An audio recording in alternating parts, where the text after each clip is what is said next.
Robot 2.0 बहू। अरे भाई, भाभी के फोन पे फोन आ रहे हैं और तू बस फोन काट कर हमारे साथ बातों में लगा हुआ है। भाई क्यों नहीं उठाता फोन भाभी का? अरे यार, अब मेरे बर्दाश्त की हद पार हो गई है। पता नहीं किस घड़ी में मैंने शादी करने के लिए यहाँ बोल दी थी। अरे मेरी जिंदगी की वाट लगाकर रख दी तेरी भाभी ने। तेरा मतलब क्या है? तू भाभी के साथ खुश नहीं है क्या? अरे भाई, तेरी भाभी के साथ मैं तो बहुत खुश हूँ, लेकिन मेरी माँ उसके साथ खुश नहीं है। मेरा घर ना अखाड़ा बन गया है, अखाड़ा, जहाँ दिन भर ये दोनों सास बहू दांव पेच खेल कर एक दूसरे को पटखनी देने के तरीके सोचती रहती हैं। अरे भाई, ये क्या बोल दिया तूने? सेम यही स्टोरी मेरे घर में चल रही है। माँ मेरी बीवी को देखना नहीं चाहती और बीवी माँ को। सांप और नेवले जैसा हाल है दोनों का। ऋषि भाई, जतिन की अभी शादी नहीं हुई है ना, इसलिए ये अभी हमारा दर्द नहीं समझ सकता।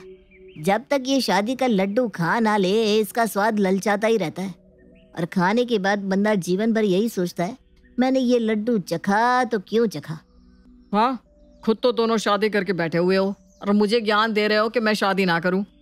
देख भाई, तू कुएं में कूद जा, मैं तुझे नहीं रोकूंगा, लेकिन शादी मत करना मेरे भाई, शादी मत करना।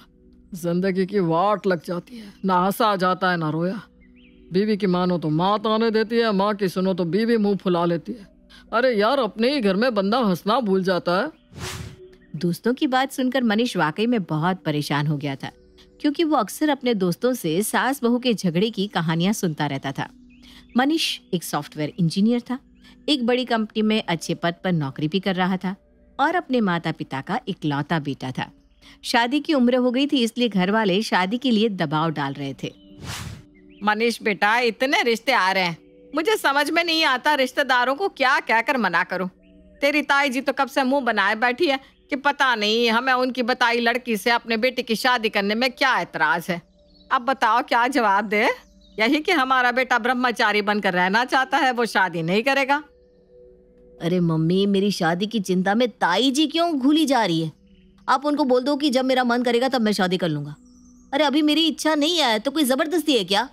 ठीक कहती थी तुम्हारी दादी कि एक लड़का और पैदा कर लो। अगर आगे चलकर औलाद निकम्मी निकल जाए तो माँ बाप का समाज में उठना बैठना दुश्वार हो जाता है। अरे कितनी उम्मीदें लगाई थी कि बेटे की शादी करके बहू लाऊंगी और अपने सारे अरमान पूरे करूंगी। मुझे क्या पता था कि मेरा नालायक बेटा शादी करने के लिए तैयार ही नहीं होगा। मुझे तो लग रहा है कि ऐसे ही अरमान अपने दिल में दबा कर ही मुझे दुनिया से विदा लेना पड़ेगा। आपको पता है ना मम्मी, मुझे ये सब इमोशनल ड्रामा एकदम पसंद नहीं है। लेकिन आपको अच्छे से पता है ये आपका आखिरी तीर होता है और जो हमेशा निशाने पर ही लगता है। इसीलिए आप हर बार यही पत्ते फेंक कर बाजी जीत लेती हैं। पहले तो आप लोग रोना धोना मचाकर बेटों की शादी करवा देती हो और फिर उसके बाद जब बहू आती है तो उसका जीना हराम कर देती हो। बहू को सताने के अरमान रहते हैं क्या आपके मन में? देख लो, कलयुग आ गया बिल्कुल। अरे बेशर्म है एकदम ये लड़का। अपनी माँ से इस तरह बात करती हुई शर्म नहीं आ रही तुझे? मैं कोई चुड़ैल डायन हूँ क्या जो तेरी बीवी को आते ही खा जाऊंगी? अरे इतने लाड़ से रखूंगी ना अपनी बहू को कि 4 लोग देखेंगे तो चक्कर खा जाएंगे कि ये माँ बेटी जा रही है या सास बहू। मम्मी, मुझे नहीं करनी शादी, आपको समझ में क्यों नहीं आता? अरे बेटा, अगर तुझे कोई और लड़की पसंद है तो बता दे, मैं तो उसमें भी राजी हूँ। मुझे कोई दिक्कत नहीं है, बस तू मेरी बहू को ले आ। मैं खूब समझता हूँ मम्मी, पहले तो आप लोग सीना तान कर बहू को लेकर आते हैं और फिर 4 दिन बीतते नहीं कि उसकी हर बात में खराबी नजर आने लगती है।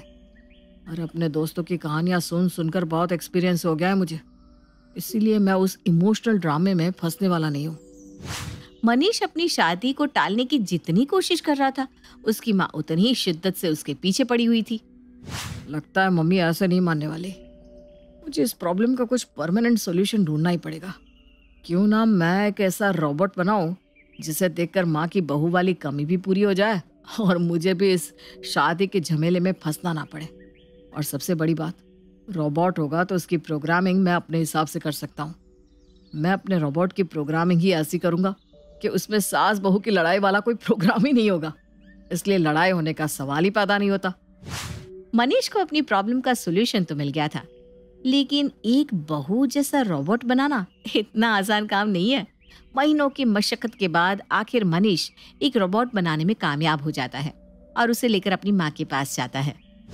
मम्मी, आप कहती थी ना अगर मुझे कोई लड़की पसंद है तो मैं उसे ले आऊं, अब आपको उससे कोई दिक्कत नहीं होगी तो ठीक है, आज मैं आपको उस लड़की से मिलवाने वाला हूँ जिससे मैं प्यार करता हूँ। सच में बेटा? अरे काली गोरी छोटी मोटी जैसी भी होगी ना, मुझे सब पसंद है। बस बेटा तू शादी कर ले। मम्मी आप नाराज मत होना, लेकिन मैंने और कीर्ति ने पहले ही मंदिर में शादी कर ली है। आज से कीर्ति आपकी बहू है। अरे बेटा, ऐसे घर से भागकर शादी करने की क्या जरूरत थी? मैं तो कब से तेरे पीछे पड़ी हूँ कि तू शादी कर ले। तू एक बार कह कर तो देखता बेटा, मैं तो खुशी खुशी तेरी शादी तेरी ही पसंद की लड़की से करवा देती। चल कोई बात नहीं, अब जब तूने शादी कर ही ली है तो कोई कुछ नहीं कर सकता। अरे तू बहू को लेकर अंदर तो आ, उसे बाहर क्यों खड़ा कर रखा है? मैं आरती की थाली लेकर आती हूँ। शशि आरती की थाली लेकर आती है और अपनी बहू कीर्ति का कुमकुम लगाकर स्वागत करती है और बड़े ही प्यार से उसे घर के अंदर लेकर जाती है।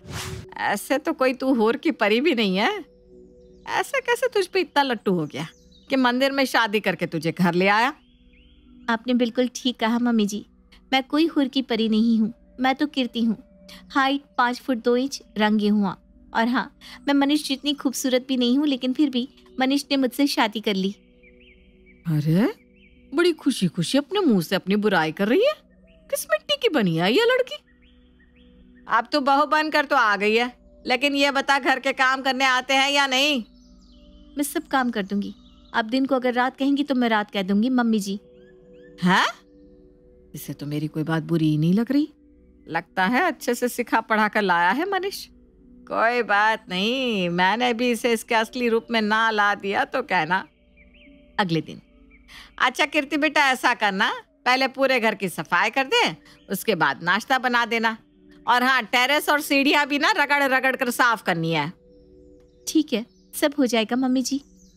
थोड़ी देर बाद, सब काम हो गया है, और कोई काम हो तो बता दीजिए ना मम्मी जी।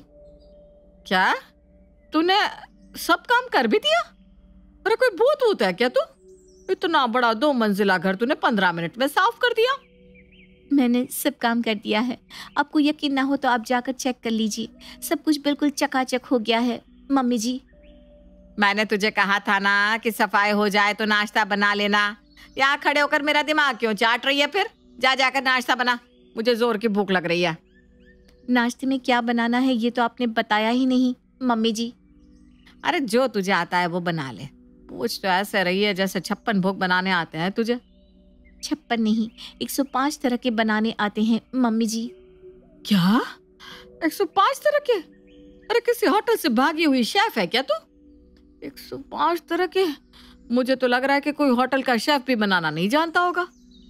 आपने बताया नहीं आप नाश्ते में क्या खाएंगी मम्मी जी। अरे बेटा, काम ना करके सास को परेशान करने वाली तो मैंने बहुत सी बहुएं देखी हैं। तू पहली बहू है जो काम कर करके मुझे परेशान कर रही है। अरे कुछ भी बना ला बेटा, मुझे तो घबराहट सी हो रही है तेरे तेवर देखकर। ठीक है, जैसा आप कहें मम्मी जी। हे भगवान, ये बहू है या उल्टे पैर वाली भूतनी? काम का नाम लेते ही काम निपटाकर फिर मेरे सामने आकर खड़ी हो जाती है। अरे ऐसी कौन सी बहू होती है? कुछ देर बाद, आपके लिए नाश्ता बनकर तैयार हो गया है मम्मी जी। मनीष ने कहा था आपको आलू के पराठे, पनीर के पकौड़े और इडली सांभर बहुत पसंद है, इसलिए मैंने आपके लिए सब कुछ बना दिया है मम्मी जी। क्या कहा? सब कुछ बना लाई तू एक साथ? जी मम्मी जी, अब क्या करना है बताइए मम्मी जी। देख बेटा, अब तू जाकर अपने कमरे में बैठ जा। तू ऐसे सर पर खड़ी रहेगी ना तो मुझसे खाया भी नहीं जाएगा।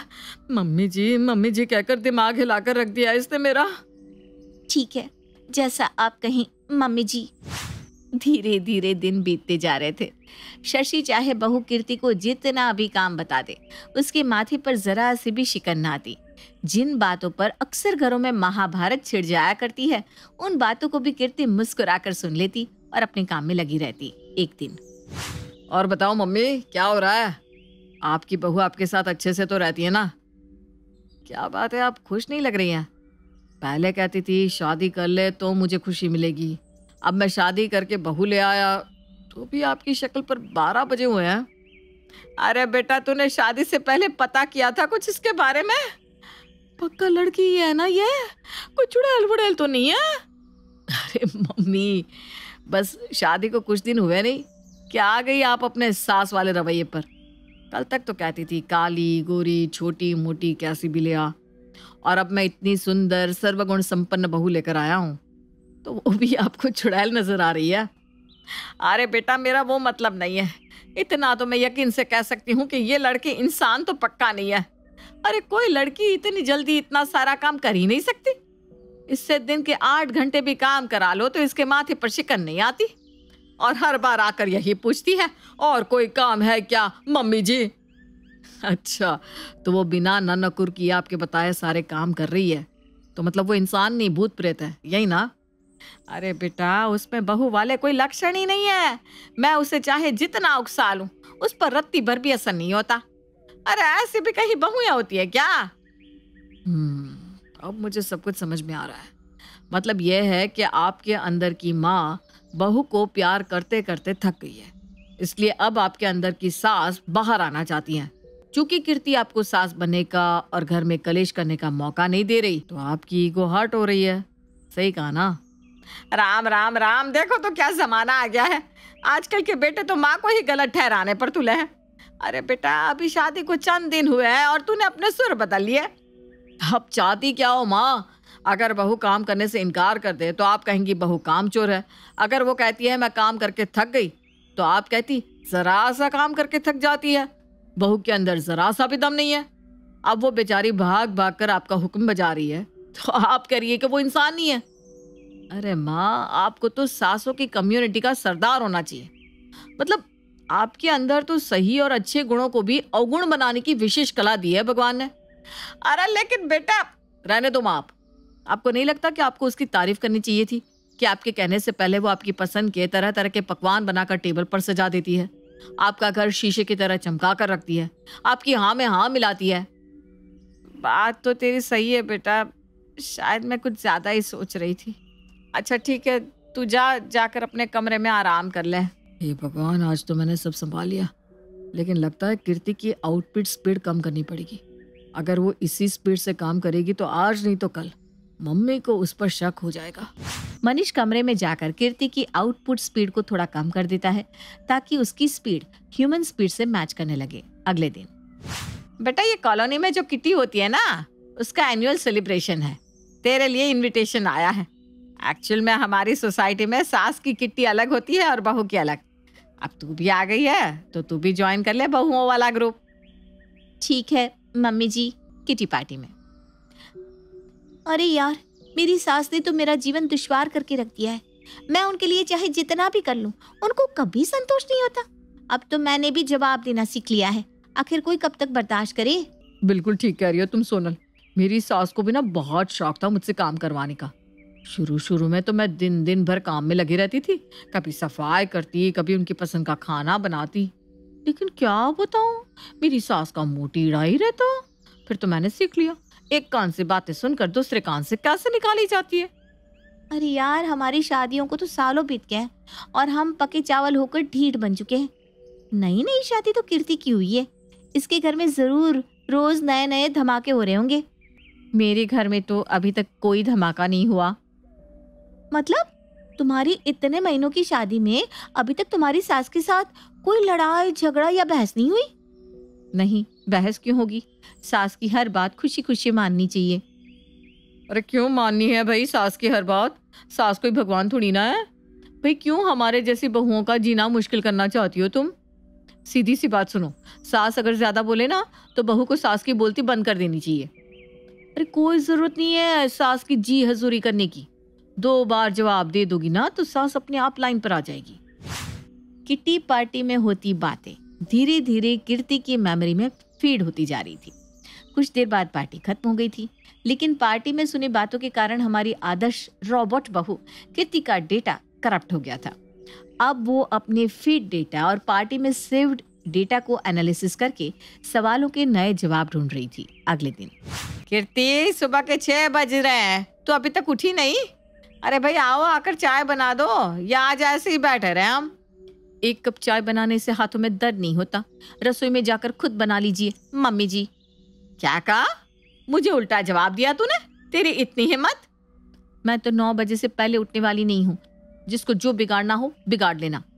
ए मनीष, मनीष देख रहा है तू अपनी बीवी के रंग? बस 4 दिन की चांदनी थी, आ गई ना अपनी औकात पर ये। बहुत जी मम्मी जी मम्मी जी कहकर मेरे आगे पीछे घूमती रहती थी, और आज मैंने जरा सी एक कप चाय क्या मांग ली, सीधा बदतमीजी पर उतर आई। ये क्या बोल रही हो मम्मी? ऐसा तो हो ही नहीं सकता। कीर्ति आपसे ऊंची आवाज में बात कर जाए, ये पॉसिबल ही नहीं है। अच्छा, मैं झूठ बोल रही हूँ क्या? अच्छा मम्मी, आप जाओ, मैं इसे समझाता हूँ। शशि के जाने के बाद ऐसा कैसे हो सकता है? मैंने तो इसकी प्रोग्रामिंग ही ऐसी कर रखी है कि ये झगड़ा कर ही नहीं सकती। फिर इसे क्या हो गया? मनीष कीर्ति की मेमोरी को रिफ्रेश करके थोड़ी देर में बाहर आ जाता है। अरे ये क्या कपड़े पहन रखे हैं? आज से तुझे रोज बस साड़ी ही पहननी है। अच्छे घर की बहुएं ऐसे कपड़े पहनती है क्या? और सुबह जल्दी उठने की आदत डाल ले। सुबह जल्दी उठकर मंदिर में दीपक जलाने के बाद ही घर में कोई भी काम करना। मेरा मन जो करेगा मैं वो पहनूंगी। आपको साड़ी ज्यादा पसंद है तो आप पहनो, मुझे ये सब बताने की जरूरत मत करना। मैं कुछ कह नहीं रही हूँ तो क्या आप बोलती चली जाएंगी? अरे थक गई हूँ आपकी बातें सुन सुनकर। कभी कहती हो खाना बनाओ, कभी चाय बनाओ, कभी साड़ी पहनो, कभी जल्दी उठो। बहुत बोल लिया आपने, अब बस। कीर्ति, ये क्या कर रही हो तुम? ये कैसी बात कर रही हो? चलो अंदर। तू चुप रहे मम्मी की चमगादड़, बोलना मत, नहीं तो मुझसे बुरा कोई नहीं होगा।